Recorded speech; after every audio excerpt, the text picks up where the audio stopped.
invités venus des autres pays de l'UEMOA,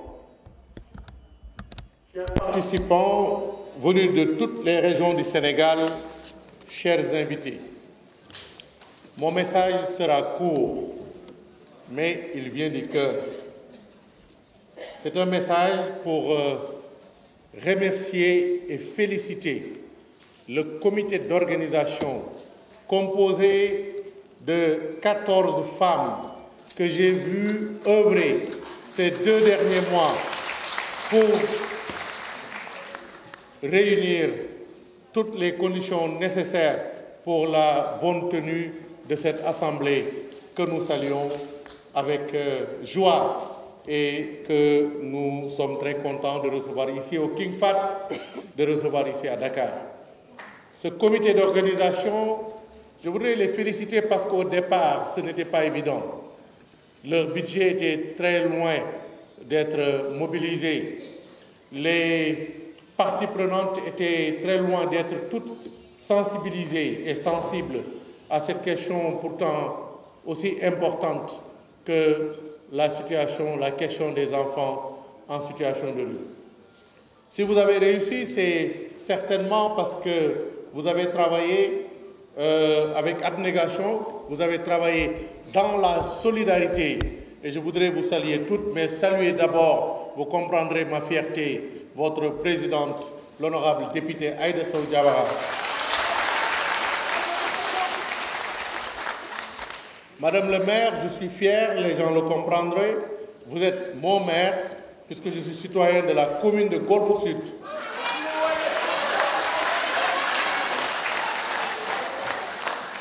Je n'avais pas de doute qu'avec votre engagement, votre leadership, votre intelligence sociale, vous arriveriez à ce grand succès, à cette grande mobilisation des femmes élues locales de l'espace IEMOA, de 3000 collectivités territoriales qui se mobilisent pour que cette situation puisse changer.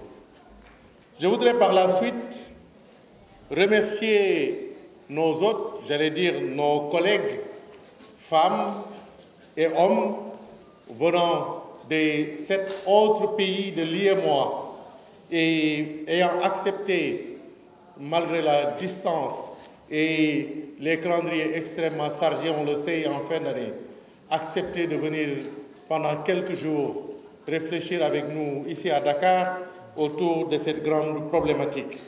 Je voudrais surtout remercier l'IEMOA à travers sa représentante ici à Dakar, Mme Kabo, mais remercier l'IEMOA à travers notre sœur, la directrice de l'aménagement, chère amie Aminata. Merci pour votre constant soutien. Je voudrais aussi, je devais commencer par cela, remercier les hautes autorités du pays, bien entendu, à commencer par son Excellence Macky Sall, président de la République, et son épouse, qui ont apporté un soutien moral, un soutien financier important et qui ont encouragé la tenue de ce forum. Qu'ils en soient remerciés, ainsi que tous les membres du gouvernement, toutes les personnalités qui, de près ou de loin, ont contribué au succès de cette manifestation. Monsieur le ministre des collectivités territoriales,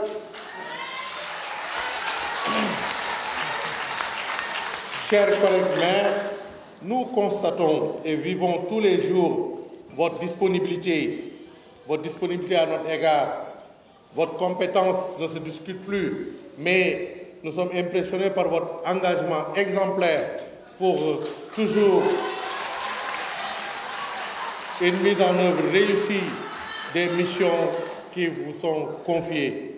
Vous êtes vous-même maire, vous comprenez très bien les enjeux et les mécanismes des collectivités territoriales. Cela participe certainement à faire de vous le meilleur partenaire que l'on puisse avoir.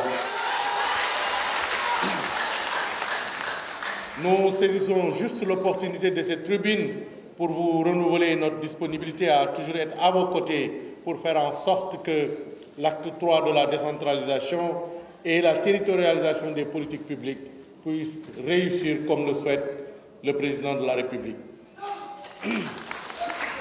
Je voudrais enfin saluer ici nos sœurs et collègues élus locaux venant de toutes les contrées du Sénégal,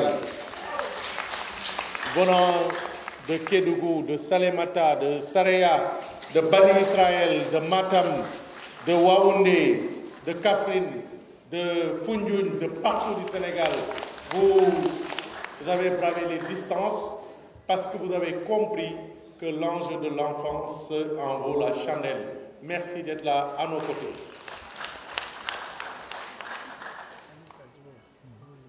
Monsieur le ministre, Madame le ministre, Monsieur le Président de l'UAL, Monsieur le Président de l'Association des départements, les collectivités territoriales et les territoires sont fortement interpellés et doivent être grandement impliqués pour juguler et enrayer le phénomène des enfants en situation de rue pour plusieurs raisons. J'en citerai que 3. La première est que ce fléau des enfants en situation de rue se constitue et se développe concrètement sur les territoires locaux dont l'administration et la gouvernance relèvent au premier chef des collectivités territoriales. Il se trouve aussi, c'est la deuxième raison, que les politiques de décentralisation et l'agenda 2030, avec ses 17 objectifs de développement durable, positionnent naturellement les collectivités territoriales dans des compétences et des engagements qui sont intimement liés aux causes et aux défis du phénomène des enfants en situation de rue. La troisième raison est que le phénomène doit être appréhendé et combattu dans une approche globale, holistique. Par sa complexité, le fléau des enfants en situation de rue appelle la collaboration entre toutes les catégories d'acteurs, des initiatives coordonnées, voire conjointes, ainsi qu'une articulation des échelles et une analyse intégrée des problématiques diverses.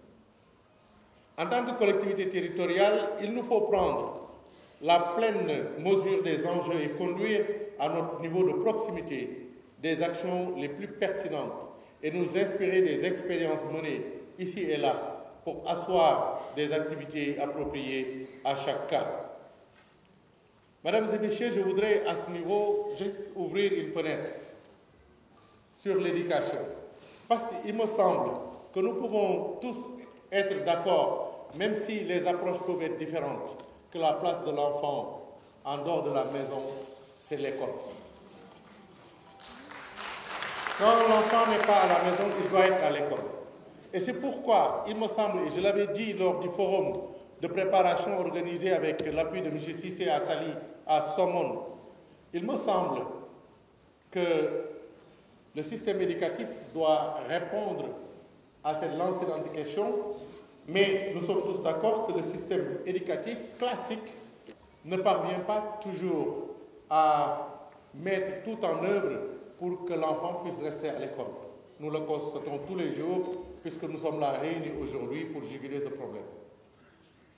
Nous savons, pour prendre l'exemple du Sénégal, que nombre d'enfants sont pris en charge par les daras, qui, il faut le dire pour le saluer, jouent un rôle extrêmement important dans l'éducation des enfants, même si elles ont des difficultés réelles, parce que justement, les politiques publiques d'antan ne les ont pas correctement et suffisamment prises en charge.